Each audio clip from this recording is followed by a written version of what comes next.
sommes nés tous polyglottes et ce qui me le fait dire, c'est que toutes les langues qui ont pourtant dégénéré par la suite sont nées d'une même oreille au départ, mais cette oreille a été plongée dans des milieux différents, des impédances différentes, des résistances différentes, et là se créent ensuite les différences.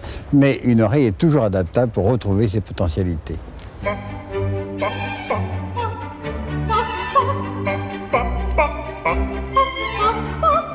L'homme a inventé le langage avec les organes dont il disposait. Et c'est la position debout qui l'a incité à parler ? Je crois que c'est parce qu'il a été obligé de parler qu'il s'est mis debout. Et l'homme passe du manger à la parole, ce qui n'est pas rien. Beaucoup restent toujours au premier stade.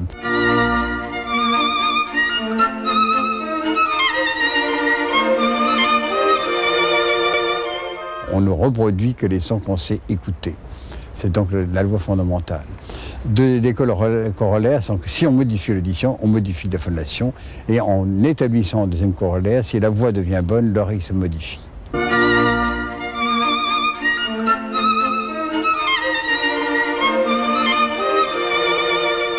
Au Canada, c'est intéressant de voir que tous les gens qui n'ont pas de nasalisation dans leur langue, même qui répugnent quand on les met au Canada, ils parlent comme les Amérindiens du temps, ils parlent du nez.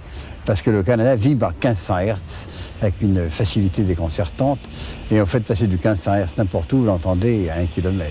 Et en France, on vibre surtout où ? On vibre sur une bande passante plus large, entre 1000 et 2000, mais qui sclérose l'oreille française entre 1000 et 2000, si bien que le français, eh bien, quand il utilise cette bande au maximum, mais il est incapable d'élargir son oreille et il n'apprend rien d'autre.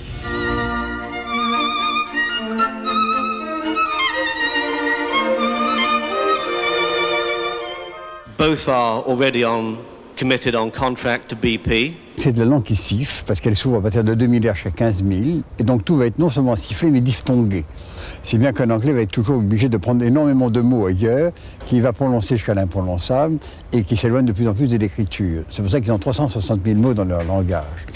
Le français, lui, est dans une bande limitée sur le bande voyellitique, et il a 65 000 mots, ça lui suffit.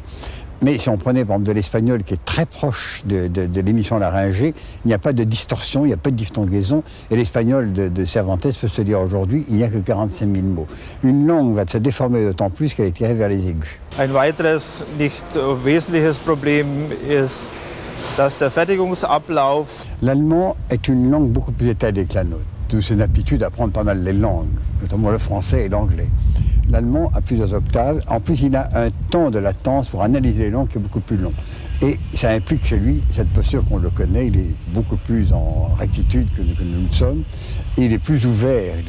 Et c'est également le genre locomotive. Il a à un moment donné une énergie colossale et qui est liée à cette bande passante, à cette énergie, car l'oreille, la grande fonction de l'oreille, c'est de donner au cerveau beaucoup de stimulation.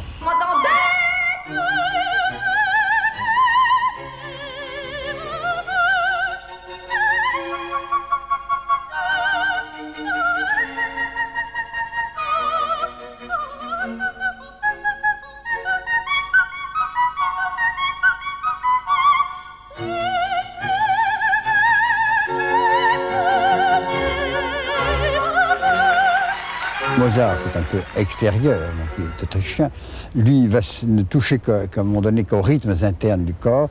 L'allemand, lui, va toucher les rythmes internes, plus le mouvement, et plus, à un moment donné, quand on écoute du Wagner, eh bien, on se promène dans la nature. Il suffit d'entendre la Valkyrie pour suivre.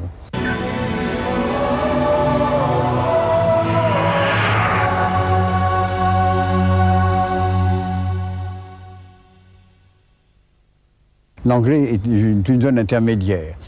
Mais quand on va en Allemagne, on est surpris de voir que tous les Allemands parlent très bien déjà français. Ils sont préparés depuis longtemps. Et nous, avec notre fatuité de croire qu'on va tout pouvoir faire et commencer quand on veut, on ne parle rien pour le moment. Pas plus l'anglais que l'allemand. Alors l'allemand nous gêne un peu parce qu'il est un peu plus complexe grammaticalement. L'anglais est une facilitation, mais c'est quand même un anglais mineur que nous utilisons. Bon, tant qu'à faire, il vaut mieux cette jonction pour l'instant. Mais ultérieurement, s'il y a une Europe, il faut être polylingue. Il n'y a rien à faire.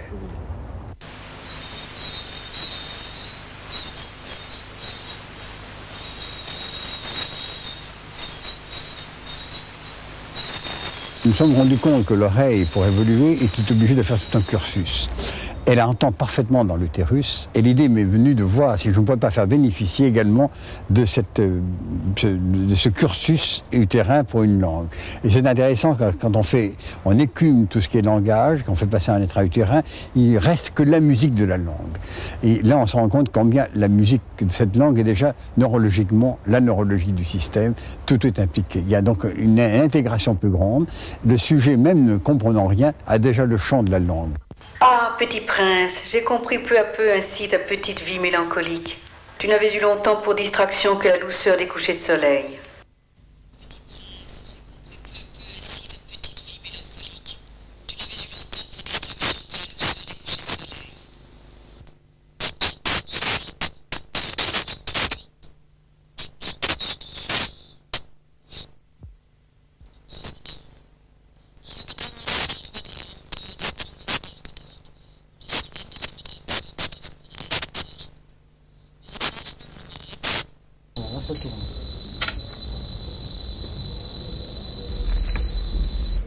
Comment est-il? Plus grave, plus grave, plus grave, plus grave, c'est des vraies Très basses. bien, c'est terminé. Cette grande chute de 750 à 8000 qui s'est complètement réduite dans la mesure où le diaphragme est ouvert complètement jusqu'à 8 milliards aujourd'hui. Je suis agréablement surpris qu'après un an d'interruption, mon oreille ait conservé, disons, les acquis au travers de la méthode Tomatis. Si je peux proposer une comparaison visuelle, pour moi, le résultat final, c'est on peut imaginer un daltonien qui, d'un coup, verrait toutes les couleurs. J'ai réussi à écouter des choses, à entendre des choses que je n'entendais pas avant. Par exemple, j'écoutais une émission en anglais ou un film en anglais. Avant, j'avais beaucoup de mal à comprendre vraiment le sens des phrases, alors que là, des fois, sans vraiment y prêter attention, ça rentrait tout seul. Et je me disais, tiens, mais j'ai compris. Au téléphone, surtout. D'abord, par un échange qui était plus facile. On comprenait ce que l'on nous disait et on pouvait exprimer ce que l'on avait à dire. J'ai une tendance effectivement à avoir besoin d'entendre les sons et de mettre le volume assez fort. Et j'ai constaté effectivement, tout à fait au début, et je pense que c'est toujours vrai aujourd'hui, que je peux baisser le volume et que j'entends quand même les sons. J'apprécie beaucoup les films en version originale. Je ne peux pas dire que je comprends tout ce qui se dit, mais j'entends et je ressens bien que j'entends tout ce qui se dit. La posture joue un grand rôle. Donc par exemple, on a souvent tendance à parler comme ça, et quand on parle en français, oui, ou même un Français, quand il parle anglais, bon, ben, il prend sa position ou n'importe quelle autre position, alors que la position de la langue anglaise, et qui est souvent adoptée par les Anglais, c'est être plus droit, avoir un dos beaucoup plus droit à ce niveau-là, une tête un peu plus droite également, ce qui fait qu'il y a plus de volume et il y a plus de richesse sonore au niveau du timbre de la voix qu'on peut émettre. Je pense que j'écoute mieux les autres et je les entends mieux. C'est une méthode passive, c'est-à-dire qu'on peut continuer à travailler, on peut lire son courrier, préparer des réunions, indépendamment du fait qu'on subit le traitement. Ah non, c'est un peu court, jeune homme.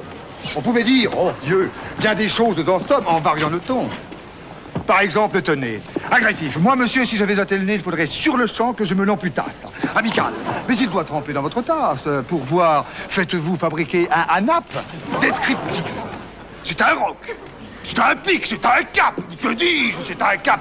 C'est une péninsule. Eh bien, Depardieu, je l'ai eu, donc j'ai déjà fait sa voix, puisqu'avant, il ne me parlait pas du tout. Quand il avait 16 à 17 ans, il avait cette musculature et ce colosse que vous connaissez, mais il était d'autant plus dangereux qu'il ne peut pas en placer une. Il a été plus amélioré dès que j'ai sorti sa voix, et on la connaît. Il était quand même le grand Depardieu, mais il ne pouvait rien dire. Et puis après, sa réputation est tentée, il a été obligé d'intégrer des langues, notamment l'anglais, et actuellement même, il est avec une oreille sous le bras pour essayer de jouer Columbus, qui va jouer sous peu.